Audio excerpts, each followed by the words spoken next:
যা নিজেই বলেছেন, জনগণের সরকার প্রতিষ্ঠিত হলে এই সংবিধানকে ছুঁড়ে ফেলে দেওয়া হবে। সংসদে এই কথা বলে যিনি আমাদেরকে লজ্জা দিতে চেয়েছিলেন তিনি বুঝেন নাই জনগণ জাগ্রত এবং ব্যাকফায়ার।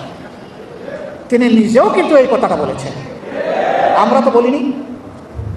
এগুলা দিয়ে জনগণকে বিভ্রান্ত করা যাবে না। আমরা কথা বলি দায় এবং দরদ নিয়ে, আমরা কথা বলি দেশপ্রেম নিয়ে। আমরা দায়িত্বহীন কথা বলা পছন্দ করি না, তারপরে আমরা মানুষ। ভুল ত্রুটি আমাদের হয়ে গেলে আমরা প্রকাশ্যে ক্ষমা চাই, এটাতেও আমরা কুণ্ঠিত হই না।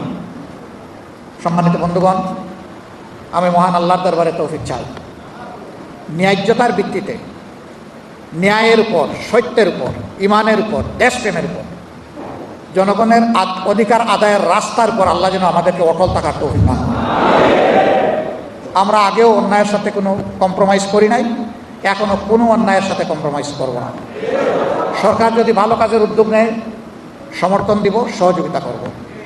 সরকার যদি আবারও জনগণের রায়কে খুন করতে চায়, জনগণের অধিকার হরণ করতে চায়, কেড়ে নিতে চায় এবং দুঃশাসন চালাতে চায়, অতীতে যেমন কষ্ট করে লড়াই করে গিয়েছি এবং তার একটা পরিণতি এবং ফল আমরা পেয়েছি, আগামীতেও এই লড়াই আবার নতুন করে শুরু হয়ে যাবে ইনশাআল্লাহ। আমরা ওটা চাই না। বিশ্ব পরিস্থিতি টলায়মান, এই সময় সবাই মিলে দেশ গড়া দরকার। সেই সদিচ্ছা নিয়ে সরকার এগিয়ে আসলে ওয়েলকাম, স্বাগতম। আমরা তার অপেক্ষায় থাকলাম। গণভোটকে অগ্রাহ্য অমান্য করার কারণে আর জ্বালানির বাজারে বিশৃঙ্খলার প্রতিবাদে আগামীকাল ইনশাআল্লাহ ঢাকায় আমাদের আন্দোলনের প্রথম কর্মসূচি বাস্তবায়ন হবে। আমাদের কর্মসূচি হবে নিয়মতান্ত্রিক, আমাদের কর্মসূচি হবে ইস্পাত পথে। আমরা ভায়োলেন্সে বিশ্বাস করি না, কিন্তু আমাদের বিরুদ্ধে কেউ ভায়োলেন্স করতে আসলে আমরা ইস্পাতের মতো হয়ে যাব।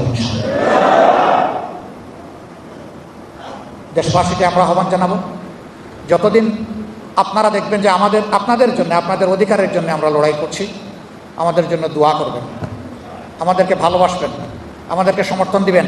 এবং যেহেতু দাবিগুলো জনগণের, সেই কারণে আমরা আপনাদের সাথে একাকার হয়ে, আমাদের সাথে না, আপনারাই বৃহত্তর জনগোষ্ঠী, আপনাদের সাথে একাকার হয়ে আমরা লড়াই করে দাবি আদায় করব ইনশাআল্লাহ।